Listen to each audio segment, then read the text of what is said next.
Hi, I'm new here. And while I could keep stressing if I'm making an intro video right and all the fun music and everything, I figured it'd be a better use of time to show you how to forage spruce tips and how to use them medicinally. If you're seeing me for the first time, hi, my name is Brie, and here on YouTube and on Instagram, I teach you how to become self-sufficient no matter if you've got land or not. And this is foraging edition because you don't need land to learn how to identify plants in the wild. I'm going to show you how to turn these into 2 different medicinal syrups. So let's go over what you're going to need. A jar of some sort. It could be a mason jar, old spaghetti jar, I don't care, just get you a jar. I have 2 because I'm going to show you 2 different ways. Option 1 is going to be with sugar and spruce tips. That's all you're going to need. For this, you can use brown sugar or white sugar. It really doesn't matter. Option 2 is going to need raw honey in literally a shot of 100 proof vodka.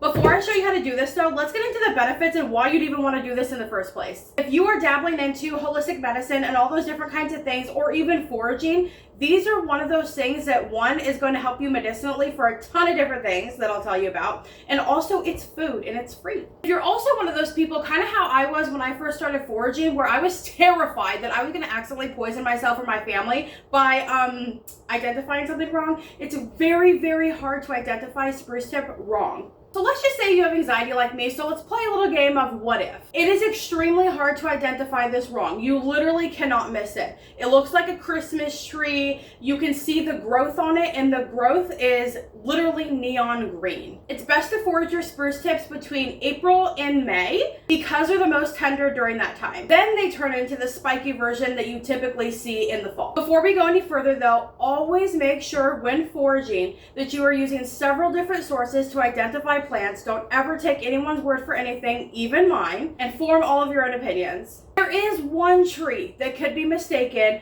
for spruce, but let me just tell you, I don't think that you will have this problem because it's so easy once you see it, the difference between the two as to which is which. And I've seen people turn this stuff into all kinds of things, even ice cream. You can dehydrate it and then pluck off little pieces like you would with rosemary and cook with it. A little goes a long way though. This stuff has a citrus, like strong punch to it. I will say, depending on the species or variation of the spruce, it might taste different, but it's really up to preference. The ones that have the most citrus punch to me is the white spruce and the Norway spruce.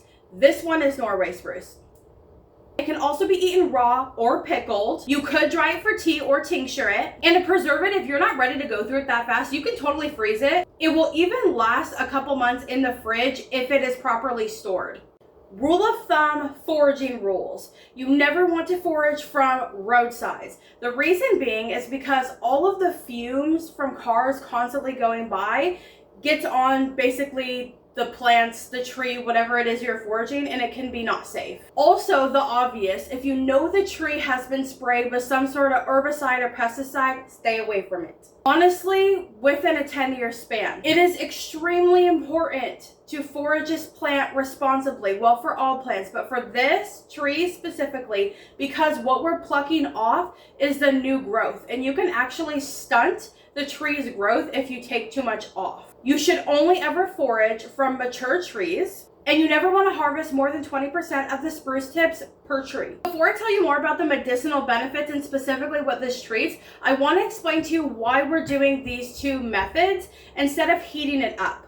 I don't know if you've seen on Instagram or Facebook, any social media platforms where people are basically boiling down the plant and then adding honey to it or adding sugar to it to make a syrup. I want to be super clear, those are not bad methods for extracting, but it's not going to be good in this case. Spruce tips are extremely high in vitamin C, but the vitamin C that this contains starts to degrade about 86 degrees. So not completely gone, but it's being affected. And then between 185 degrees and 203 degrees, it's basically all been destroyed and demolished. Like all of the vitamin C that we're after is now killed and gone. And going back to the simmering down, our boiling points for water is about 112 degrees. So if we take these and we boil them in water and then add the sugar or honey to make the syrup, we've killed what we're after. That method of extraction is called a decoction, and it's when you simmer plant matter or roots, like root plants,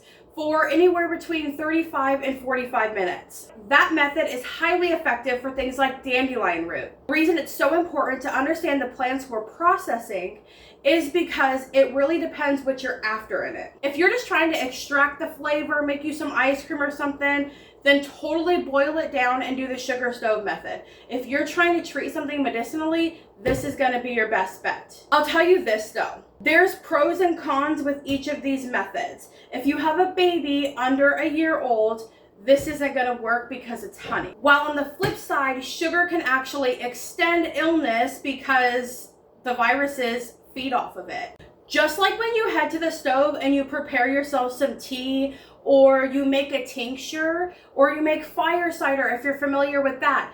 These are acting as an extractor. So this, what we're doing here, is we're taking this and we're putting it in here, or we're taking this and putting it in here, and these are gonna pull all the medicinal benefits out of it, all the vitamins, all the minerals, and then you'll consume the syrup. In my personal opinion, I have 5 kids. I have one sleeping on me back here, and my favorite way to give them herbs is like this because syrups taste good. Backing up to the medicinal benefits, spruce tips are extremely high in vitamin C. It actually contains approximately 30 to 40 milligrams per 100 grams. And because of that, this used to be used to prevent scurvy. It's also rich in vitamin A, potassium, and magnesium. And it's an expectorant, so it loosens all the mucus and gunk in the sinuses and the chest. It can also treat sore throats, is an antiseptic, and is antimicrobial. And honestly, the list just keeps going on and on. God was incredibly intentional when he made this. Let's start with the first one, shall we? You want to make sure that you're starting with like super sterile jars so it doesn't introduce any bacteria. Also, remember that you can use brown sugar or regular sugar. It really doesn't matter. Cane sugar, it doesn't matter. Either way, it's going to work. You're going to start by putting a small amount of sugar. I say small amount and then pull out a tablespoon. Small amount of sugar in the bottom. And you want to try to do equal parts. Set your spruce tips on. And then we're just going to keep layering it. And what's going to happen is this sugar is going to act as the extractor, and it's going to slowly over time melt down. You're definitely going to want to stir this frequently to make sure it basically disrupts any mold colonies from forming. It ensures that we get everything perfectly extracted. I'm going to call that good. We don't want the metal to react, so just take a piece of parchment paper and set it on top, and then put your lid back on.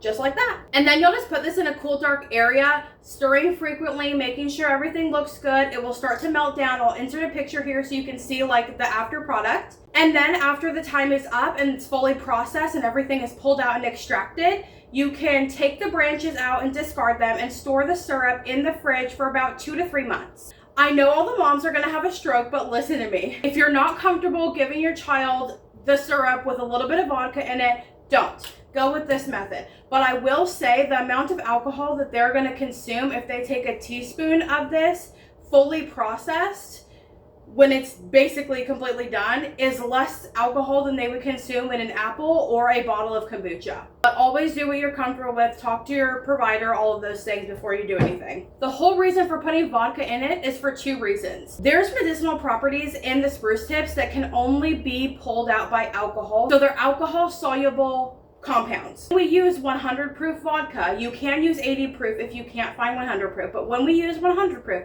it's 50% water, 50% alcohol. So you're going to be able to pull out the water soluble medicine and the alcohol soluble properties that are more aggressive and need to be pulled out a little bit more intense.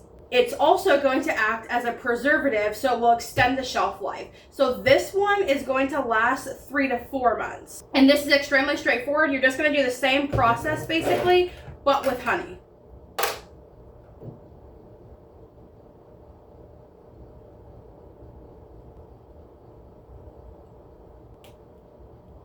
It's extremely important to make sure that all of the plant matter stays under the honey, otherwise you could risk botulism. What you could do if you're super nervous about that is you could get a weighted, if you do fermentation like fermented vegetables or anything like that, there's little glass weights you can get on Amazon which go inside the jar to push everything down so it stays submerged. Or you could do this in a wide mouth mason jar instead, and then use a teeny tiny mason jar to set inside so it stays pushed down. That's also why I use the alcohol, because it can help prevent that as well.